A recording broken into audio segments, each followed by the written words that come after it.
bidangnya. Sehingga acara Sanggar Kopi Hangat tidak hoax ya. Silakan di-share ya. Karena memang narasumber kita kompeten di bidangnya.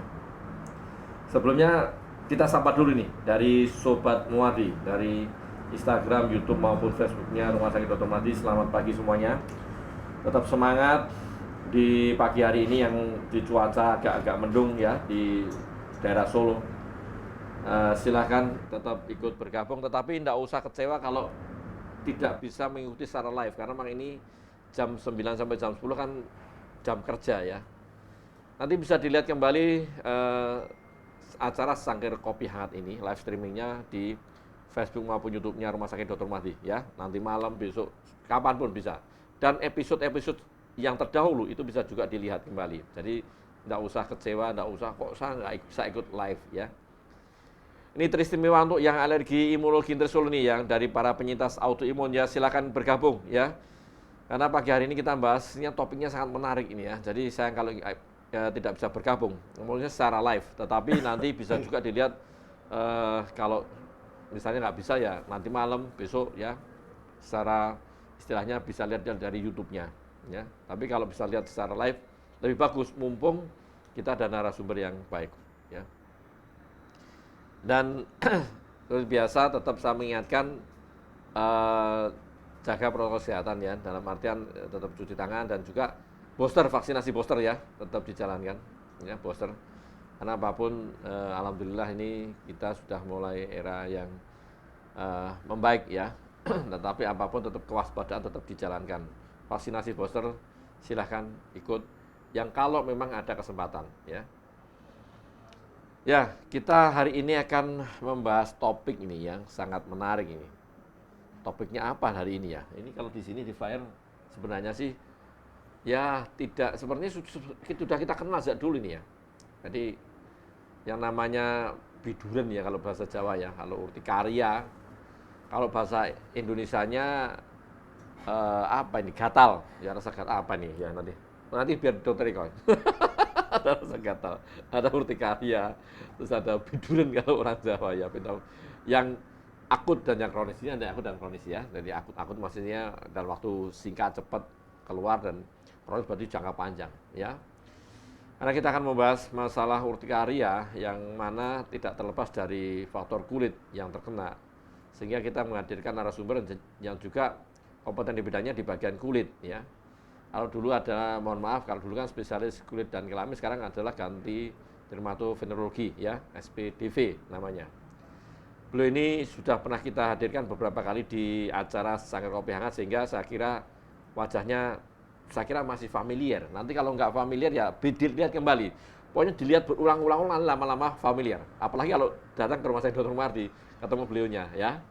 Ini beliau namanya sudah ada di sini. Silakan nanti panggilannya siapa. Yang jelas adalah tiga huruf ya. Kalau saya sih 3 huruf aja.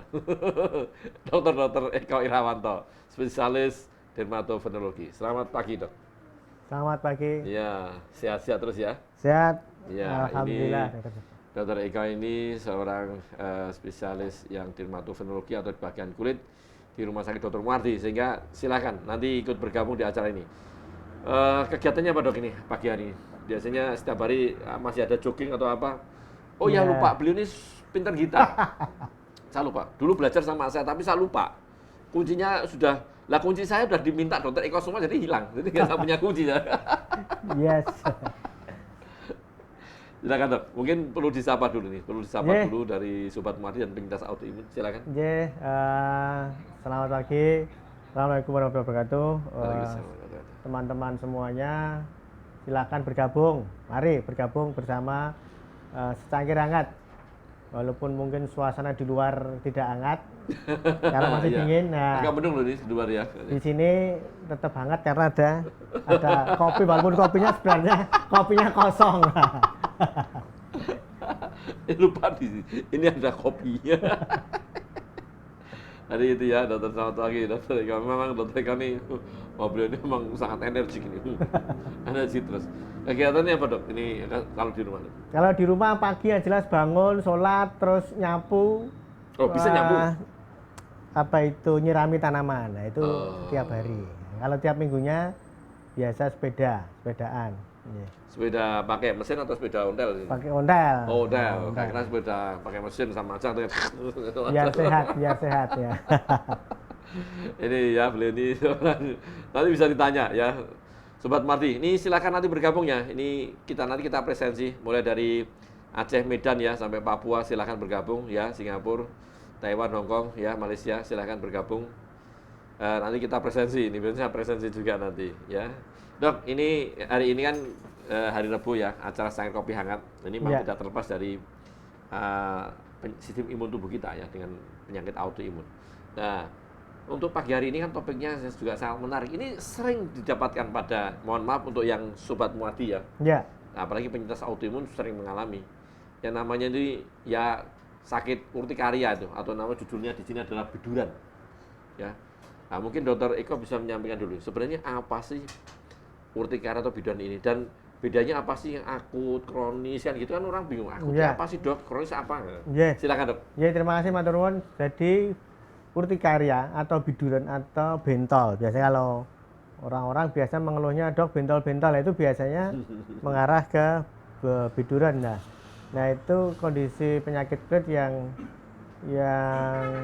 biasa terjadi. Biasanya terjadi karena keluarnya cairan dari pembuluh darah di lapisan kulit, lapisan jangat ya. Kulit itu kan ada lapisan kulit ari, lapisan kulit jangat, ada lapisan lemak. Nah, itu munculnya di lapisan kulit jangat yang biasanya munculnya hanya sebentar terus nanti diserap lagi. Nah, itu bisa ada penyebabnya, bisa juga tidak ada penyebabnya kalau dari melihat awal mula muncul. Kalau dari segi waktu bisa bersifat akut dan kronis. Akut itu kurang dari 6 minggu.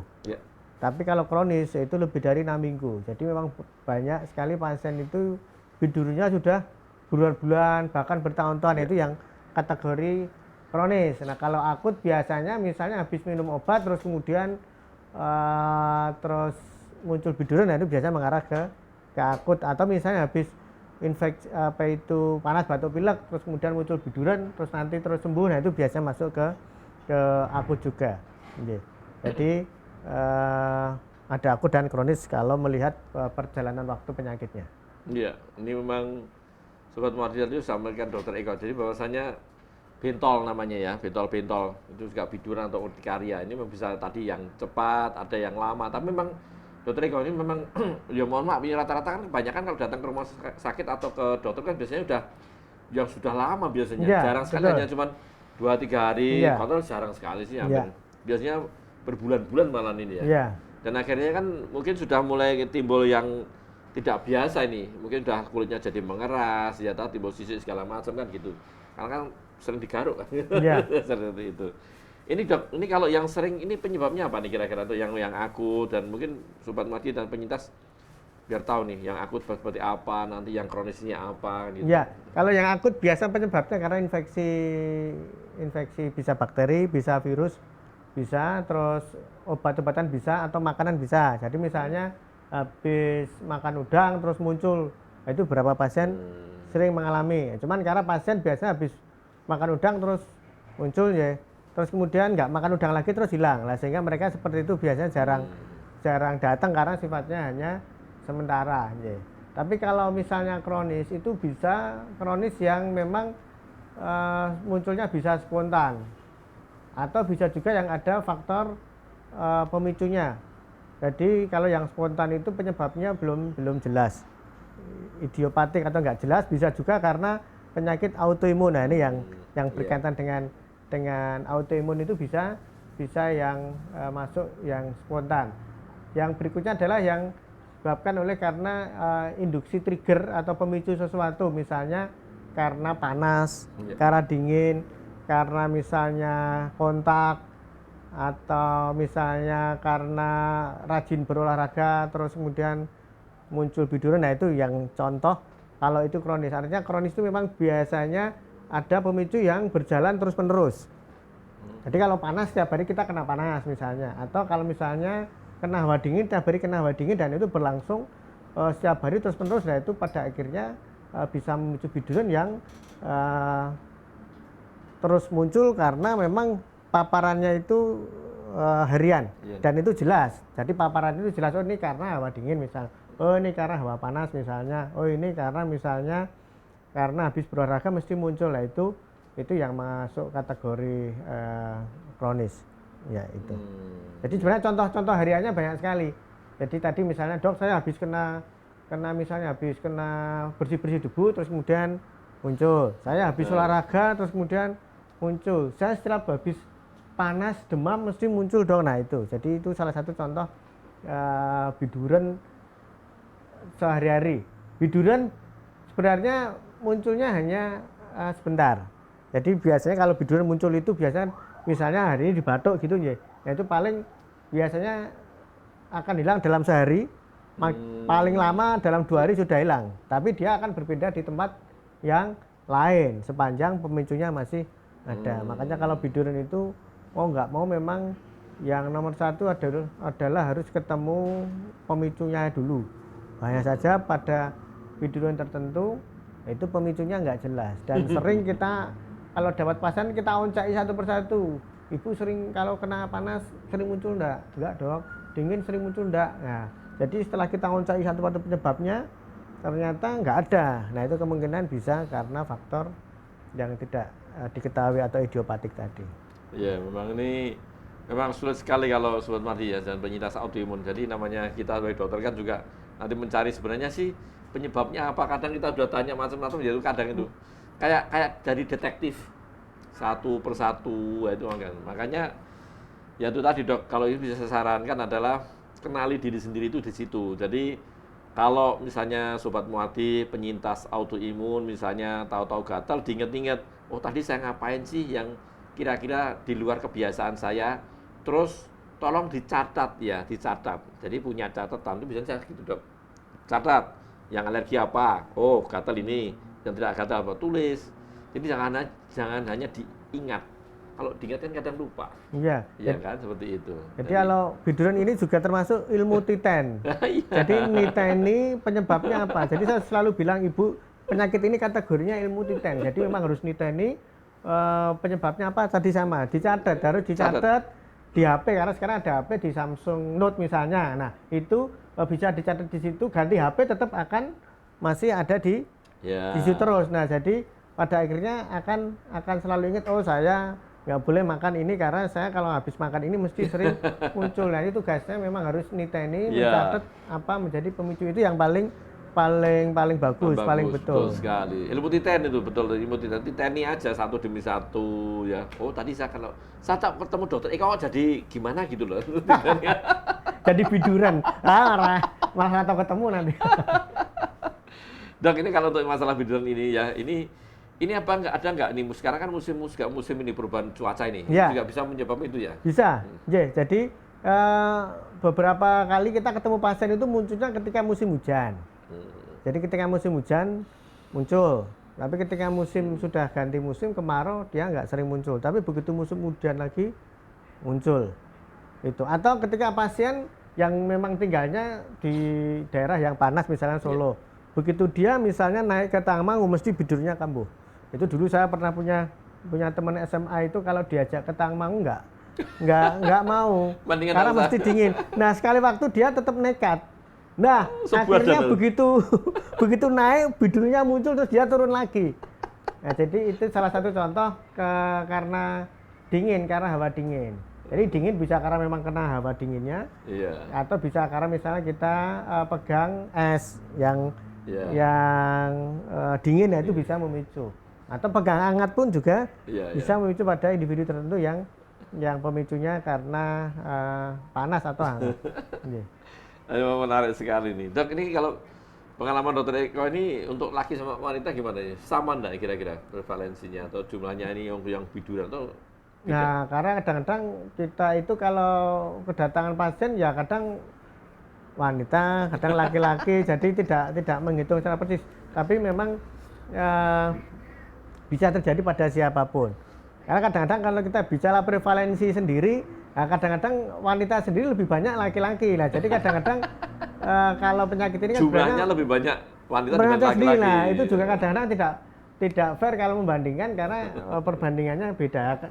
Kecuali kalau memang penyakit ini bisa berkaitan dengan hormon. Nah, itu Ya, biasanya kadang-kadang sering berkaitan dengan wanita lebih banyak, kayak misalnya penyakit lupus. Nah, itu kan sering pada wanita karena memang berkaitan dengan hormon juga. Tapi kali enggak berkaitan dengan hormon, artinya laki-laki perempuan bisa saja terjadi. Kalau prevalensinya, nah itu juga masing-masing tempat itu juga bisa jadi tidak sama.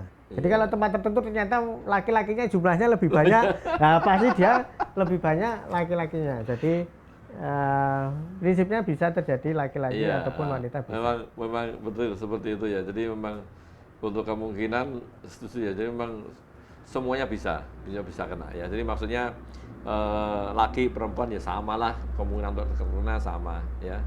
Nah, tapi memang kadang ada faktor ini. Nah dok, ini kadang gini, dok kalau saya stres bisa timbul gatal enggak?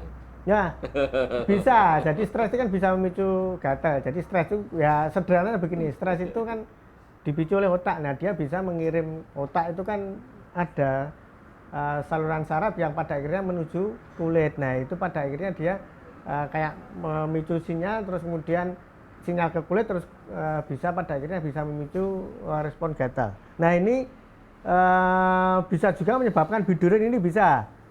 Jadi memang stres bisa memicu biduran juga bisa, atau kalau penyakit kulit yang lain itu awalnya stres, terus gatal, digaruk, terus makin lama justru muncul eksimnya. Nah ini sering, itu penyakitnya namanya lichen simplex chronis atau neurodermatitis. Nah itu ting telecek kalau bahasa kita itu, karena terlalu sering kita mendapatkan kasus-kasus seperti itu. Nah itu biasanya juga selalu kita bilang salah satu pemicunya pikiran. Nah kadang-kadang pasien sendiri kalau seperti itu menolak, saya nggak pernah mikir loh dok. Nah kadang-kadang seperti, tapi ya prinsipnya kita kan tidak menuduh pasien banyak pikiran, tapi kita cukup menyampaikan bahwa salah satu pemicunya itu faktor stres atau pikiran.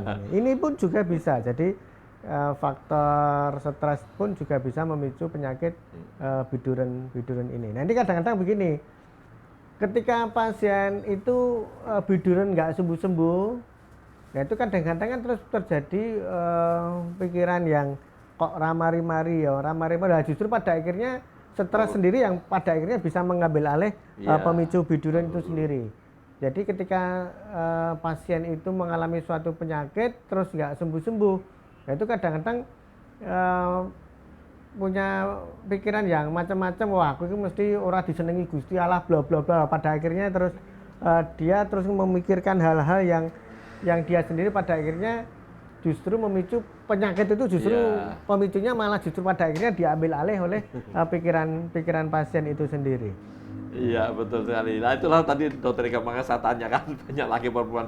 Mohon maaf ya, sobat Muhadi penyintas autoimun. Kan kalau wanita kan mohon maaf kan lebih baperan. Nah itu tadi baperan. Nah dengan kata baperan lebih cemas segala macam. Nah akhirnya emosi juga berpengaruh. Lah sering juga gatel.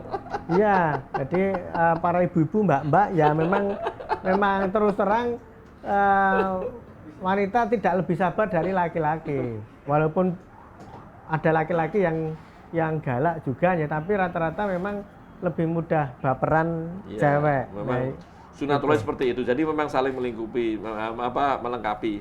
Kalau wanita gitu, kalau laki gitu, memang harus sama. Kalau laki-lakinya juga baper nggak jadi-jadi. Jadi memang harus memang seimbang. Itu memang ciptaan Allah gitu ya. Jadi memang disyukuri, anegaram disyukuri ya.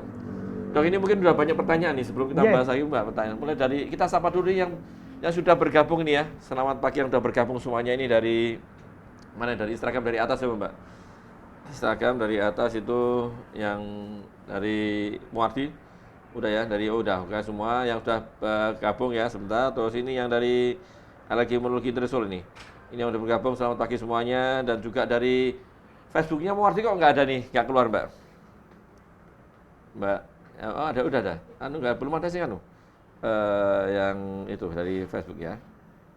Ini dari alergi belum ada ini ya. Oke, nanti kita yang dari Instagramnya Muardi dulu. Dari Svandivanina ya. Dok, kulit saya gatal-gatal nih, sepertinya biduran. Sebelumnya juga sempat biduran seperti ini. apakah mandi air garam bisa menyembuhkan biduran ini? Ya ini mandi air garam nih. Ya. Yang jelas bukan mandi kembang. Kembang Jadi taman. pasien itu kadang-kadang mengambil langkah-langkah yang dari kebiasaan-kebiasaan. Oh, kowe ngene ganti ya. Apa jari ini biasanya? Ya, kebiasaan-kebiasaan dari orang-orang yang belum tentu itu bisa dipastikan kebenarannya. Jadi kalau mandi air garam itu tidak akan menyembuhkan biduran. Biduran itu prinsipnya memang harus dicari pemicunya tadi. Jadi nomor satu adalah niteni, ilmu titen. Begitu ketemu pemicunya, dihindari sudah, tanpa diobati pun kadang bisa sembuh sendiri. Nah, ini yang penting adalah mengetahui faktor pemicunya terlebih dahulu. Jadi mandi air garam atau air apapun tidak akan pernah ada manfaatnya, kecuali kalau memang pemicunya hawa dingin, mandi air garamnya hangat, nah itu bisa membantu. Hangatnya tadi. Ya, karena hangatnya bukan garamnya. Jadi kalau biasanya itu kadang-kadang kita memanfaatkan air itu kadang-kadang untuk membantu mengurangi gejala. Jadi ketika pasien gatal gitu, kadang-kadang kita meminta pasien mengompres air dingin, air hangat, air kulkas, karena begitu rasa gatalnya muncul dikompres air dingin, air hangat, air kulkas, bentar aja, nanti dalam beberapa detik gatalnya akan hilang. Ya. Nah itu biasanya memang justru kita anjurkan untuk mengurangi gatalnya sebenarnya, tapi bukan untuk menyembuhkan, dengan catatan jika memang ini gatal kan dingin ya. Nah mandi air garam itu kalau bisa yang hangat aja, kalau memang hawanya dingin memicu itu mending memang biasanya saya anjurkan pakai air hangat, tapi tidak pakai garam. Biasanya kalau bilang garam buat masak Bu, nggak usah dicampur air mandi. Jadi biasanya ketika kita tahu bahwa pemicunya hawa dingin, biasanya kita anjurkan mandinya pakai air hangat jelas. Terus suruh pakai jaket, selimut. Yang penting AC-nya kalau bisa jangan dihidupkan kalau malam. Terus kalau keluar rumah ya harus berukutan, jadi jangan sampai udara dingin itu menyentuh kulit, karena kalau menyentuh kulit nanti juga dingin lagi, nanti akan memicu biduran lagi. Ya. Jadi intinya air garam tidak menyembuhkan biduran. Nah, biduran bisa disembuhkan jika faktor pemicunya itu sudah ketemu, sudah jelas, terus kemudian dihindari, pasti akan sembuh dan biasanya tidak akan muncul lagi. Nah, ini memang yang paling susah biduran mengetahui pemicunya. Nah, ini pasien sendiri sebenarnya yang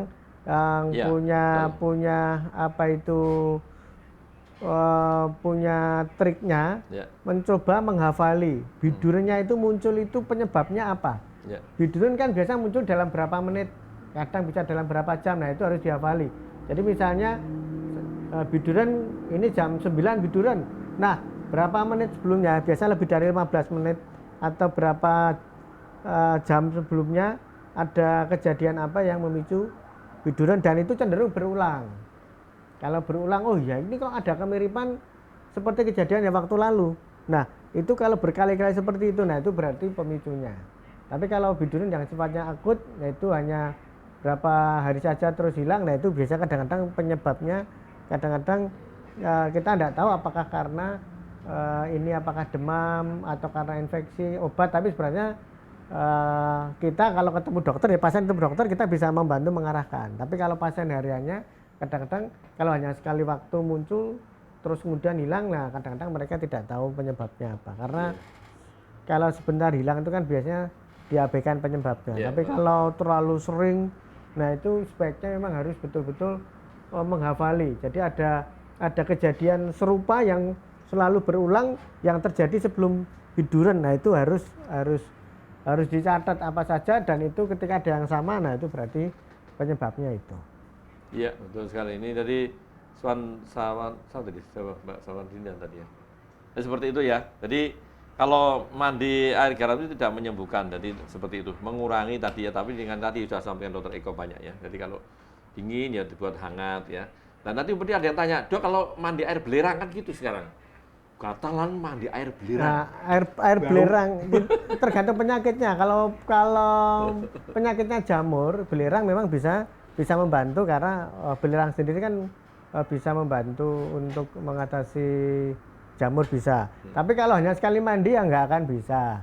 Jadi prinsipnya kalau hanya sekali mandi terus kemudian sembuh itu nggak akan bisa. Ya, Jadi berulang-ulang. karena obat pun itu kan harus berulang-ulang berhari-hari baru bisa menyembuhkan penyakit. Jadi kalau hanya habis mandi ini terus mengklaim terus penyakitnya sembuh, nah itu kemungkinan besar bukan mandinya yang menyembuhkan, tapi justru tubuh sendiri yang akan menyembuhkan. Karena Iya. tubuh sendiri kan mempunyai mekanisme pertahanan. Jadi kalau ada penyakit yang datang, dia akan mencoba untuk mengatasi dirinya sendiri. Nah, kadang-kadang ada kejadian yang sekali tempo itu terjadi pada pasien, kadang-kadang oleh pasien itu diklaim sebagai, iya. oh ini saya habis ini kok sembuh dok. Nah itu seolah-olah habis ininya itulah yang menyebabkan sembuh, tapi sebenarnya bukan.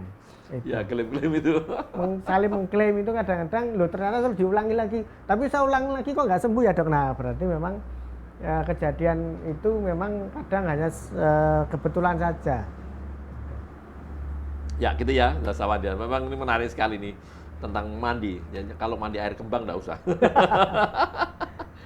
Mahardi Kapanji ini, Pagi dok, anak saya usia 3 tahun nih, 3 tahun ya, biduran selama 1 minggu ini.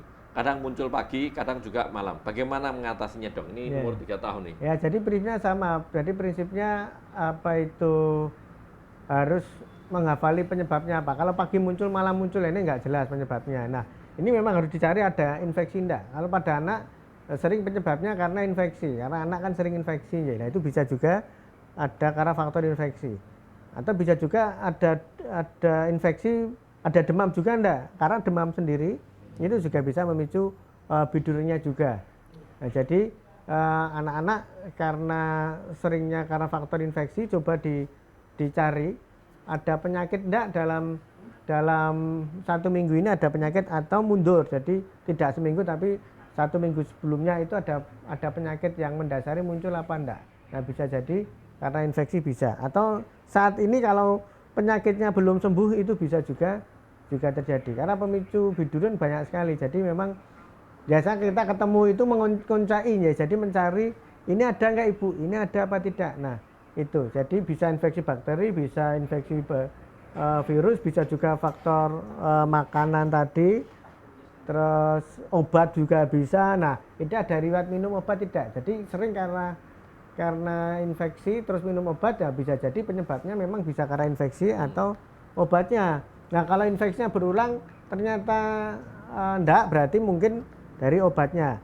Kalau misalnya kita mencurigai obat tersebut, nah kita harus memastikan bahwa setiap minum obat tersebut nanti muncul alergi bidurnya. Nah itu baru obatnya. Jadi memang biduran itu nanti kalau sekali muncul itu memang harus diketahui pemicunya yang ada itu kira-kira apa saja. Nah kalau misalnya itu nggak ada, nah itu yang susah. Nah itu akan mudah dihafali kalau berulang. Tapi pun berulang belum tentu penyebabnya juga sama bisa. Ya. Itu karena biduran itu biasanya terjadi pada penyebabnya bisa satu tok, tapi juga bisa berkembang nantinya penyebabnya tidak hanya satu saja. Jadi kalau mengatasinya gampang sebenarnya. Kalau biduran ya harus diobati dengan namanya antihistamin. Jadi nanti ke dokter biasanya setelah diobati nanti biasanya akan sembuh. Tapi dokter nanti pasti akan mencari penyebabnya apa dulu. Karena penyebabnya sudah ketemu dihindari, insya Allah bisa nggak muncul lagi. Iya, ini memang Mahardika ya Panji, ini memang seperti itu ya biduran. Yang jelas ada tadi poinnya adalah dititeni Ya. atau diingat-ingat. Tapi kalau ini Atau apa itu nih? ini kalau pagi malam muncul ya. Ya. Pagi muncul siang hilang itu bisa karena hawa dingin. Ya, tapi ini pagi malam juga nih. Enggak malam, bisa ini jadi pagi masih muncul. Ini paginya pagi jam berapa ini ya? Kalau masalah Bisa, pagi itu bawa juga dari malam ini. Itu bisa karena hawa dingin. hawa Tapi dingin. kalau siang sudah hilang, dihafali aja karena nanti siang hilang. Berarti Nanti malam malam dingin. muncul, paginya masih muncul, siang hilang. Itu biasanya berkaitan dengan hawa dingin. Apalagi kalau ini mungkin pakai AC mungkin ya, Mahardika Panji ya. Coba Ya, dari anak-anak itu AC. sekarang kalau nggak pakai AC nggak mau Iya masalahnya. sih. Padahal dulu kita ya dokter Eko dulu waktu kecil Ya. ya kita kok Loh, ada kita AC. AC, angin cendela. buka ya. Enggak, Zaman dulu kayaknya waktu kuliah kita ya Nggak ada AC. AC ya ada tapi nggak mahal. Itu ya Mahardika Panji, nanti dititeni ya. Jadi kalau memang tadi betul, tadi kalau malam saya pagi mungkin dari kalau siangnya tadi betul Dokter Eko Siang hilang, nggak ada, hawa berarti dingin, kemungkinan ya. hawa dingin itu. Sambil dingin-dingin aja ya. Selain juga faktor makanan, faktor yang lain atau mohon maaf kadang ya kebersihan juga ya. Tempat tidurnya juga bermasalah.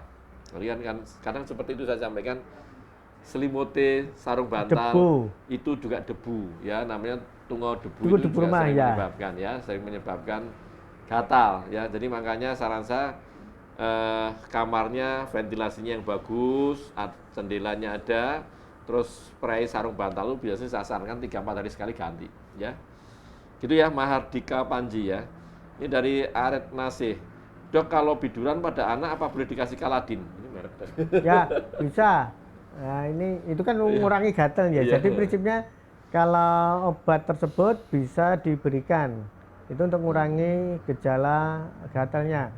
Tapi saya tekankan memang biduran harus dicari tahu pemicunya. Iya, iya. Yang penting pemicunya, terus kemudian kalau pemicunya sudah nggak ada, insya Allah sembuh. Kalau obat-obat yang dioles untuk mengurangi gatal apapun bisa. Iya. Bisa ini, bisa bedak salisil atau bedak merek apapun yang mengurangi gatal tetap bisa dipakai.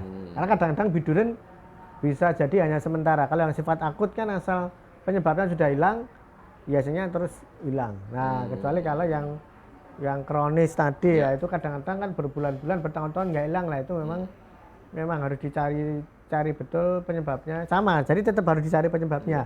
Kecuali kalau nggak ketemu, nah itu yang namanya idiopatik lagi ya itu yang susah karena diobati bisa, tapi mencegah kekambuhannya nggak bisa karena idiopatik. Ya kita hanya berharap mudah-mudahan tidak muncul lagi. Gitu Iya, ini. Itu ya masih satu lagi dari Instagram Pak, bawah lagi. Dari Fitrianita, Dok. Dokter Amrul Sungkar masih di Masih ada. Masih ada ya. Ini masih ada. Terus dari Putri Fania 95. Dok, saya sedang hamil 5 bulan nih. 2 hari yang lalu malam-malam itu saya biduran. Muncul bentol-bentol dan jari tangan membengkak. Jadi bentol jari tangan membengkak. Bagaimana mengatasinya jika timbul biduran lagi ya Dok? Oh, malam-malam biduran ya. Oh, hamil 5 bulan nih. Ya. Oke. Jadi kalau muncul biduran yang penting jangan Oh, ini juga nih. Apakah ini karena kehamilan atau bisa karena autoimun juga nih kelanjutannya nih? Oh ya. Jadi yang penting kalau ada biduran jangan panik dulu. Itu hal yang ringan penyakit ya, insya Allah biduran kalau hanya mengenai kulit insya Allah ringan. Asal tidak menyebabkan sesak napas ya, itu sifatnya ringan, nggak usah khawatir karena kalau khawatir stres malah justru bisa menjadi pemicunya ya. Dan sifatnya biduran sering hanya sementara. Jadi bisa jadi hanya sehari 2 hari terus kemudian nggak muncul lagi asal pemicunya sudah nggak ada.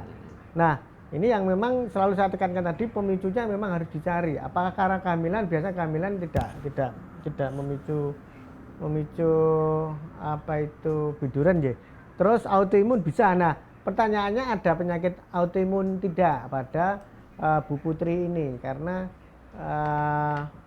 ini menyinggung tentang autoimun. Kalau tidak ada penyakit autoimun berarti memang bukan karena penyakit autoimun. Jadi sepanjang ada penyakit autoimun, nah itu bisa dipicu oleh penyakit autoimun juga. Jadi penyakit autoimun sering disertai juga dengan penyakit biduran ataupun penyakit biduran sendiri memang bisa disebabkan oleh proses autoimun.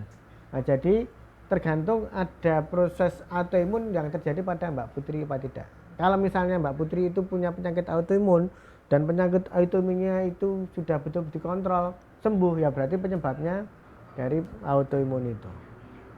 Iya, ini Mbak Putri Fania ya, jadi seperti itu ya. Jadi kalau tadi ngatasinya gimana Dok? Ya, kalau mengatasinya bisa dengan dioles-oles obat untuk mengurangi gatal dulu bisa. Oh iya. Karena itu kadang-kadang sifatnya sementara saja. Nah, kecuali kalau nanti kok seminggu lebih kok nggak sembuh-sembuh, nah itu memang harus datang ke dokter. Yeah. Jadi ketika biduran muncul itu bisa hanya diobati oles-oles dulu sambil dikira-kira dicari penyebabnya apa, ketemu apa tidak. Nanti dibiarkan, kadang-kadang proses ini akan sifatnya sementara sepanjang pemicunya sudah nggak ada, nggak akan muncul lagi. Kalau misalnya seminggu lebih masih muncul berarti pemicunya masih ada. Nah itu memang bisa ke dokter untuk minimal dicarikan pemicunya apa. terus sambil diobati. Kalau diobati sembuhnya mudah sekali. Hanya memang yang paling susah pemicu tadi. Itu. Nggak apa-apa, jadi kalau hanya muncul hanya sebentar tok, tidak usah ke dokter, nggak apa-apa. Karena sifatnya memang sering muncul hanya sementara waktu.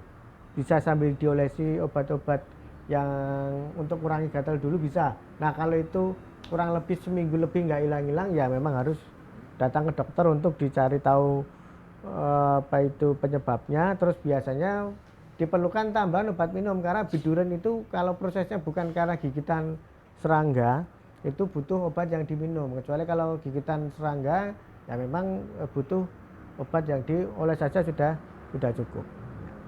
Ya, gitu ya Mbak Putri Fani ya. Jadi memang sementara apalagi adalah hamil ya, sementara yang mengurangi obat-obatan yang minum ya. Jadi kalau memang bisa dengan tadi mengatasi, apalagi udah ilmu titen tadi, tahu penyebabnya apa, hindari, kedua kali ya dioles apa dulu ya. Ya sebenarnya gini, Dr. Agus Joko ya. Jadi prinsipnya biduran itu kan sering terjadi pada setiap hari. Contohnya ketika kita tidur bangun-bangun biduran itu sering karena digigit nyamuk. Nah itu kan kadang-kadang besoknya sudah hilang. Nah jadi jadi sifatnya biduran kalau muncul itu kadang hanya sementara. Jika pemicunya sudah nggak ada, insya Allah akan hilang. Moga gitu ya Mbak Putri ya. Nanti moga-moga hamilnya ini jalan lancar nih. Ini kan hamil 5 bulan ya, masih insya Allah 4 bulan lagi kan, 9 bulan. Jadi semoga sih lancar ya. Tidak memburuk nanti istilahnya ya. Tapi memang salah satu ilmu sih bisa bahwasanya hamil terus memunculkan alergi sih bisa, tapi jarang nah, ini malam-malam berarti mungkin ya coba berkaitan malam-malam biduran. Nah itu bisa jadi karena hawa dingin pemicunya bisa, karena ini kan sudah mulai musim penghujan. Jadi malam cenderung suhunya lebih dingin. Nah itu harus dititani juga. Jadi nanti coba kalau ada AC di setelnya jangan kurang dari 24 kalau bisa. Kalau malam itu 24 atau 24 lebih, karena kalau di setelnya di bawah itu cenderung kalau malam terlalu dingin. Itu pakai suhu ruangan lah, suhu kamar itu kan 26, 27. Ini mungkin bisa karena malam, karena munculnya malam ya. Ini bisa juga ya udah malam dingin, mohon maaf kadang sok cemas, mungkin ada sesuatu apa lah ya makan apa, minum obat ada ya. Malam-malam gini biasanya makan juga enak ini. Malam-malam metu mangan udang nggak tuku lamongan, nah itu bisa jadi biduran juga bisa. Ke warungnya siapa nih nggak tahu. Ini juga nanti hubungannya dengan Mbak Winasi ini. Mbak Winasi ini pasien saya ini memang dengan banyak autoimun ini. Assalamualaikum Dr. Eko dan Dr. Agus Joko. Saya penyintas autoimun dengan lupus ya, Sjogren, RA, ANP, spondylosis, colitis, IBD. Saya sering mengalami urtikaria nih, padahal sudah menghindari pemicunya dan minum obat rutin dari Dr. Agus Joko untuk alergi di kulit dan juga krim, racian dan lotion dengan rutin, tapi masih sering urtikaria dok. Rasanya panas banget. Saya juga menderita dermatitis atopi dok. Apa urtikaria karena murni dari autoimun? Karena saya penyintas autoimun dan dermatitis atopi apakah juga bagian dari autoimun? Apa mengkonsumsi obat anti alergi berkepanjangan punya efek samping dan lotion yang berkepanjangan untuk tidak melembabkan kulit juga masih punya efek samping ini? Terima kasih, panjang. Jadi dia memang punya banyak efek. Mbak Win, nomor 1 adalah saya tambahkan juga ini sebelumnya adalah kontrol lah pola makan, pola minumnya sama psikisnya, yaitu nomor 1 juga ya. Jadi memang ini autoimunnya belum terkontrol dengan baik ini. Autoimun belum terkontrol dengan baik, jadi ya permasalahan banyak nih. Berbahagialah dari saya lupa. Slogan saya adalah berbahagialah dari stres. Itu semuanya untuk penyintas autoimun dan yang lain-lain. Jadi berbahagialah dari stres. Itu harus dijalanin. Silakan Dokter Eko nih. Nah, jadi kalau melihat kasusnya Mbak, siapa nanti Mbak? Mbak Win. Ya. Nah, ini memang bisa pemicunya adalah penyakit autoimun itu sendiri. Atau bisa jadi dia terpisah.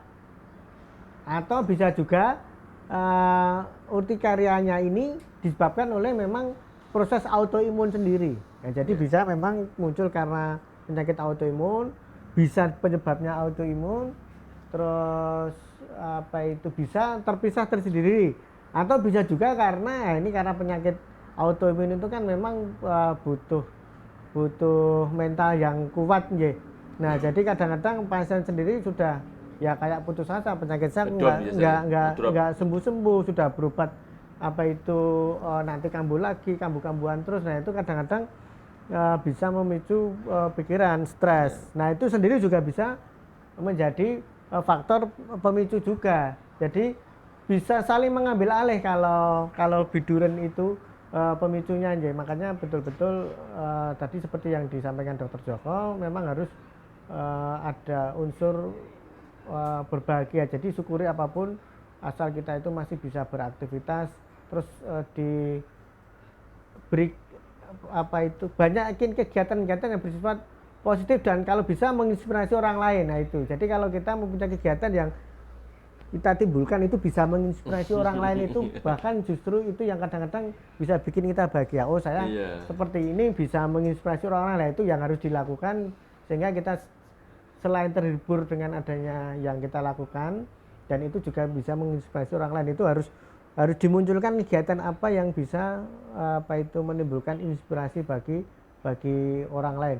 Penyakit penyintas autoimun juga bisa menjadi inspirasi. Saya penyakit autoimun, saya punya karya seperti ini, saya punya aktivitas seperti ini, saya mampu melakukan aktivitas seperti ini. Nah, itu bisa mengajak orang-orang untuk bisa mengikuti aktivitas apa yang positif. Nah, itu insya Allah bisa membantu. Terus kalau masalah untuk pengobatan, obat-obat untuk bidurin itu jangka panjang insya Allah aman. Jadi biasanya rata-rata aman ya. Terutama kalau yang secara teoritis dalam penelitian itu sampai 18 aman itu cetirizine itu bisa masih aman, itu 1,5 tahun berarti masih aman, itu insya Allah aman. Terus kalau untuk obat yang dioles ini kan ada penyakit dermatitis atopik ya, justru kalau bisa ya memang harus rajin pakai pelembab. Terus nggak apa-apa, nggak usah khawatir, pelembab jangka panjang insya Allah aman ya. Jadi antibody biasa nggak apa-apa, yang penting cara pakai yang betul. Pelembab kadang-kadang pakai, kadang nggak efektif karena cara pakainya nggak betul. Jadi kalau pakai pelembab atau antibody itu sebisa mungkin sehabis mandi. Jadi mandi anduan persis antibody-nya dipakai. Ya, pakai itu ya. Atau kalau misalnya sholat habis wudhu pakai lagi. Anduan pakai lagi. Jadi jangan nunggu habis mandi pagi terus kemudian ya nyepake wedang anake bojone lupa. Nah itu padahal sejam baru pakai handbody lagi, itu nggak efektif. Jadi cara pakai yang betul nanti insya Allah apa itu kulit tetap lembab.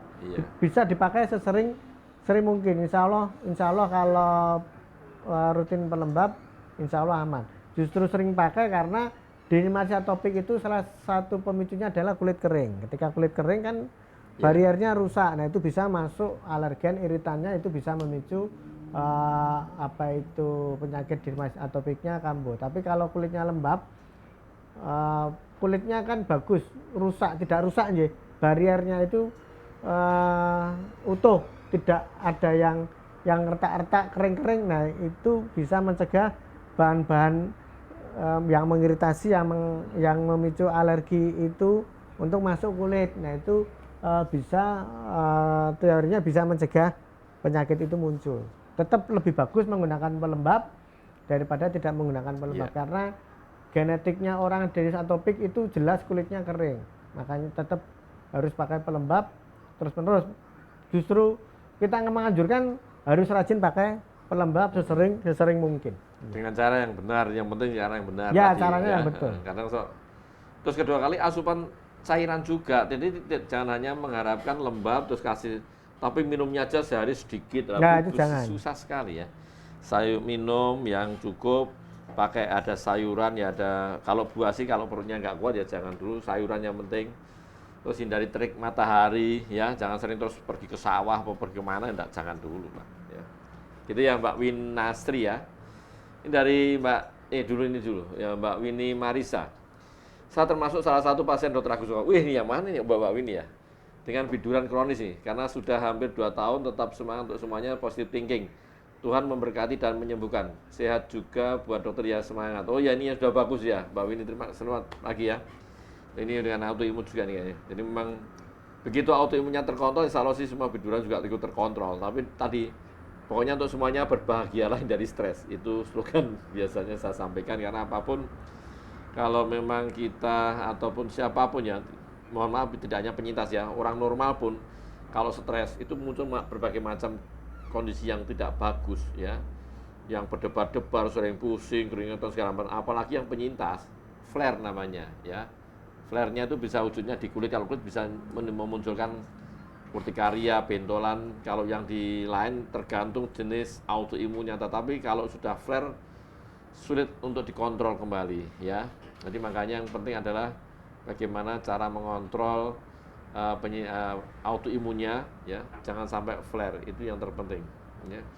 Dengan apa? Dengan pola hidup yang bagus, kemudian minum obatnya rutin, terus tadi berbagai dari stres, terus terima tadi seperti saya sampaikan Dr. Eko adalah kita bisa menerima, walaupun ini mudah diucapkan dok ya, Ya. tetapi sulit ya menerima dengan kondisi ikhlas kan sulit sekali. Misalnya, aku sakit seperti ini, itu si Ayu ora tahu sakit, sakitnya semua ke saya kan gitu. Jadi itulah ya. Jadi memang ini memang mudah diucapkan, tetapi kita kan saling mengingatkan itu aja. Ya, saling mengingatkan, saling menasihati itu aja. Ya, ini pesan dari Dr. Eko.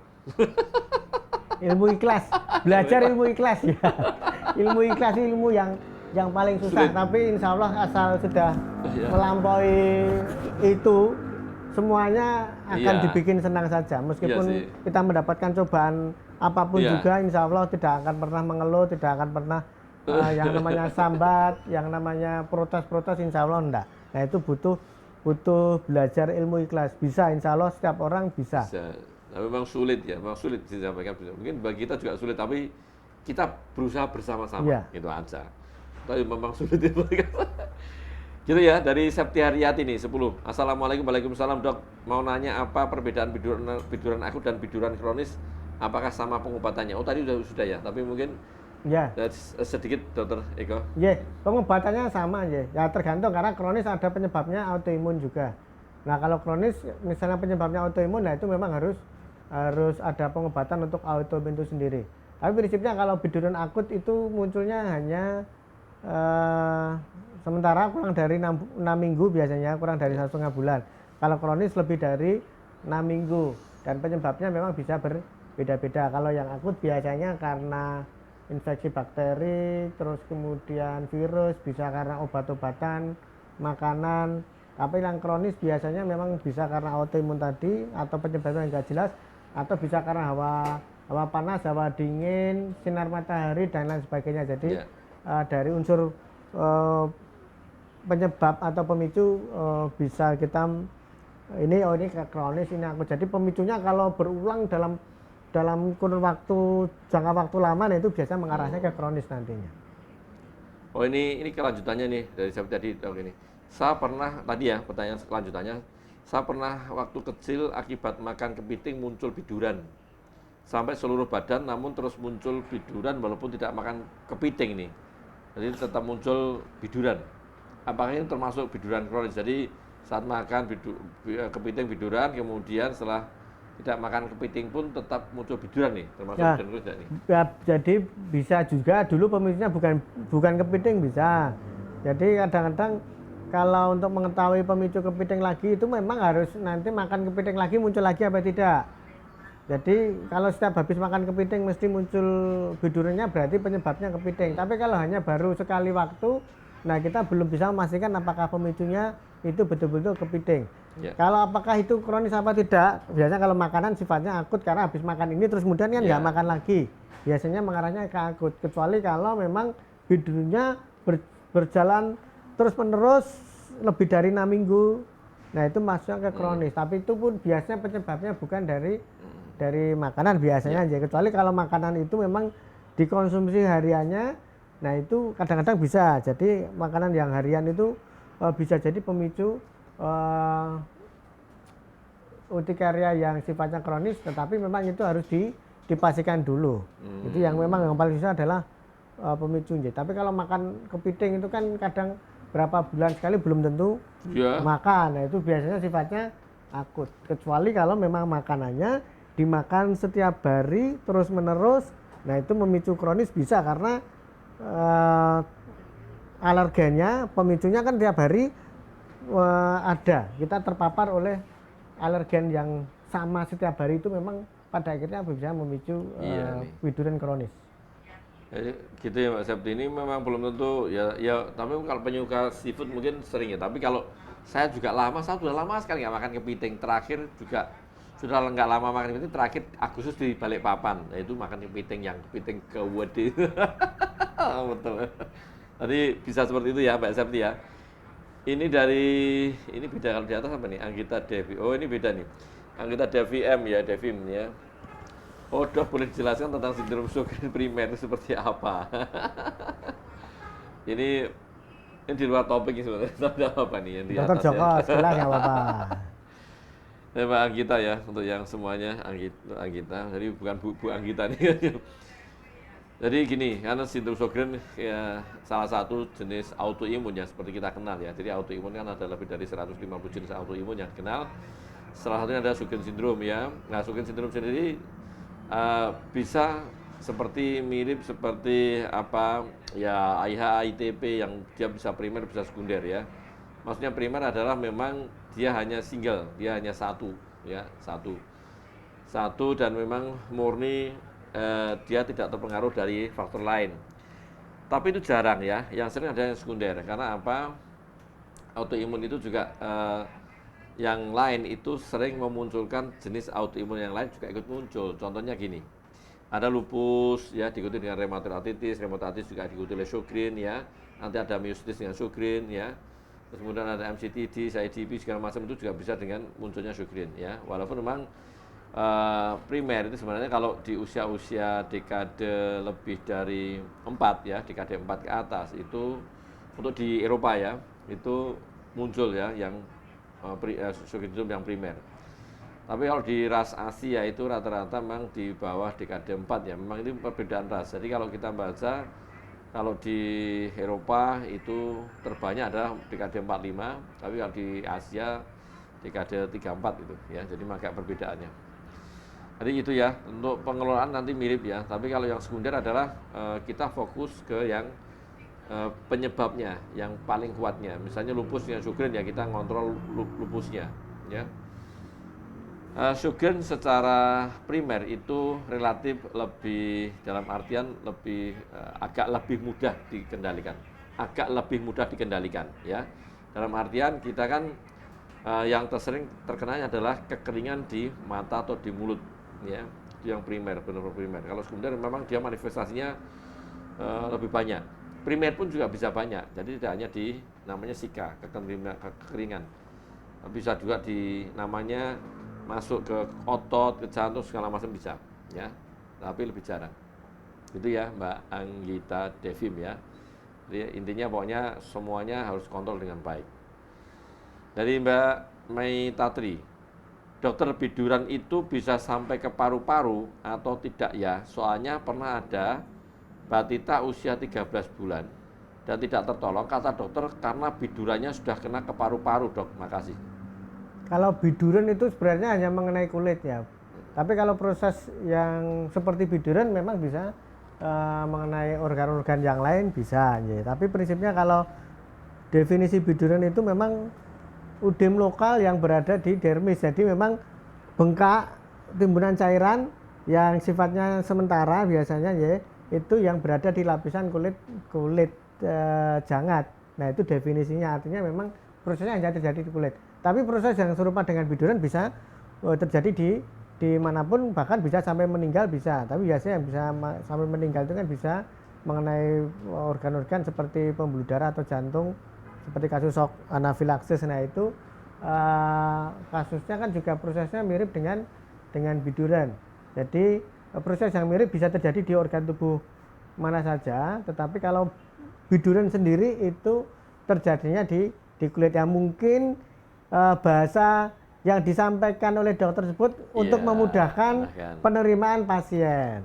Jadi biasanya ini biduran ini kan terjadi di kulit, nah tapi ini terjadi di organ paru-paru dalam kasus ini. Nah itu mungkin bahasa dari pasien, kalau saya menangkapnya dari bahasa dari dokter.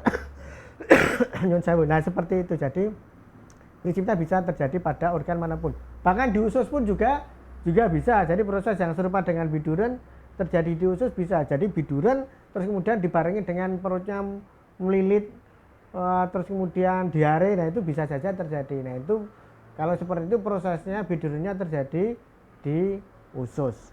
Nah jadi bisa, jadi prinsipnya bengkak itu bisa terjadi di organ tubuh bagian manapun biasanya. Tapi yang berbahaya memang yang mengenai salah satunya adalah di saluran napas. Nah, itu bisa menyebabkan sesak napas karena nggak bisa bernapas karena ada bengkak yang menutupi, membuat saluran napas itu tertutup atau terjadi proses seperti shock anafilaksis sehingga pada akhirnya pasien bisa meninggal kalau tidak tertolong.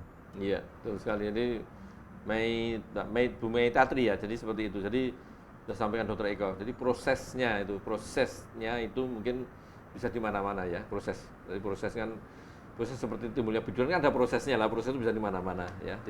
Kalau muncul di grup namanya biduran kan gitu ya, kan, betul. Ya. Jadi proses itu bisa timbul di mana-mana, setuju ya. Jadi namanya reaksi alergi tipe cepat ya. Reaksi alergi tipe cepat ya. Jadi itu bisa timbul di mana-mana. Kalau di grup namanya biduran. Nah, ya proses yang cepat tadi bisa di mana-mana dan bisa fatal nanti ya. Kalau mengenai organ-organ fatal nanti ya mohon maaf bisa menyebabkan kematian ya, meninggal. Apalagi kalau timbul sudah shock anafilaksis tadi nanti namanya. Itu bisa menyebabkan kematian kalau tidak tertolong dengan segera ya. Iya. Tangani dengan segera itu memang ini hubungannya dengan menit ya, tidak boleh cepat. Kalau tidak tertolong ya mohon maaf bisa meninggal ya. Gitu ya, ini masih banyak ini ya pertanyaan-pertanyaan yang diajukan, tapi karena waktu ini mungkin satu lagi dulu aja ya. Nanti mohon maaf yang belum bisa dijawab karena memang waktunya ya. Nanti waktunya ini kalau kita bicara di sini sampai jam 2 mungkin ya siapa ini pasti banyak sekali. Oke, bisa dibacakan sekilas saja bisa nggak Pak? Ya, oke, ini yang dari Fitriana Pelita nih. Dok, saya sering gatal-gatal nih. Pernah ke dokter kulit katanya biduran. Tapi ini sering banget kambuh, Dok. Apakah biduran tidak bisa sembuh total, Dok? Ini ya, tergantung penyebabnya. Asal penyebabnya diketahui terus hindari, selesai. Itu. Iya. Kalau ini yang kadang-kadang susah, yang penyebabnya idiopatik, tidak diketahui penyebabnya. Nah itu karena kita nggak diketahui penyebabnya kadang susah. Kalau karena proses autoimunnya diobati sembuh juga pada akhirnya akan bisa sembuh. Tapi karena sifat autoimun itu kan bisa terjadi seumur hidup, ya itu bisa terjadi seumur hidup. Ya gitu ya Mbak Fitri. Nanti kalau lebih jelas nanti datang ke rumah sakit Dr. Muarti nanti. Dari Wiwi nih 2453. Pagi Dok, izin bertanya, sebenarnya belalang itu apa kandungannya? Apa ya sehingga setiap kali makan bisa biduran ini? Ya, jangan makan belalang lagi. Jadi prinsipnya begini, kalau orang alergi makan udang, nah itu jangan makan udang lagi karena itu sudah kemungkinan nanti akan muncul seumur hidup. Bukan karena kandungannya, tapi memang pemicunya karena belalang itu. Jangan makan belalang lagi kalau kasus seperti ini karena sudah memicu biduran ya.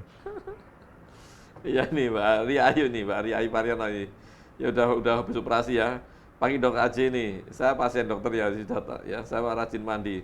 Rajin mandi, bener rajin mandi enggak? Menghindari makanan alergi yang sangat banyak. Tapi masih kayak tapi masih sering gatal-gatal ya. Obat-obat juga banyak alergi pasien seperti saya apa banyak Dok? Ya. Silakan Dok.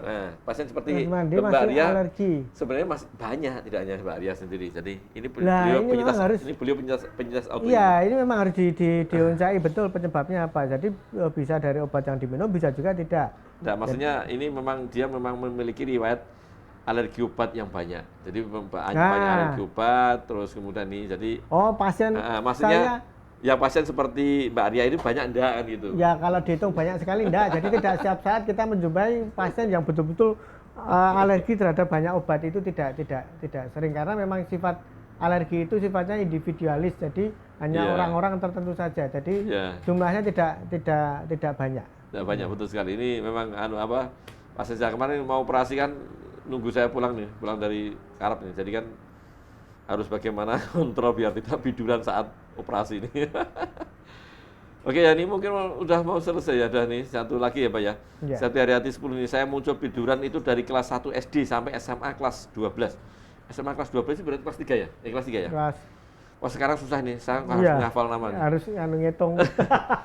Dok, setelah itu bidurannya sembuh sendiri, dok. Setelah sembuh biduran, pas udah saya mulai sakit autoimun. Nah, ini penyebabnya. Nah, itu bisa jadi penyebabnya Iya, ada SLE ini. lupusnya Ya. ya. Jadi memang ada nama istilah urtikaria autoimun namanya. Ya, jadi memang pencetusnya dari autoimun. Mbak Septi nanti mohon silakan dikontrol ya, silakan dikontrol untuk autoimunnya. Ini kalau di sini apa ya, di Muarti itu bisa datang ke Muarti. Nanti kita akan kontrol. Kita kontrol untuk autoimunnya dan juga nanti kelainan kulit nanti kita sampaikan ke Dokter Eko ya terkait masalah kulitnya. Gitu ya mungkin Dokter Eko, dan ini terima kasih yang sudah bergabung semua ya. Mohon maaf karena memang waktunya memang mepet sekali, tidak ada ya.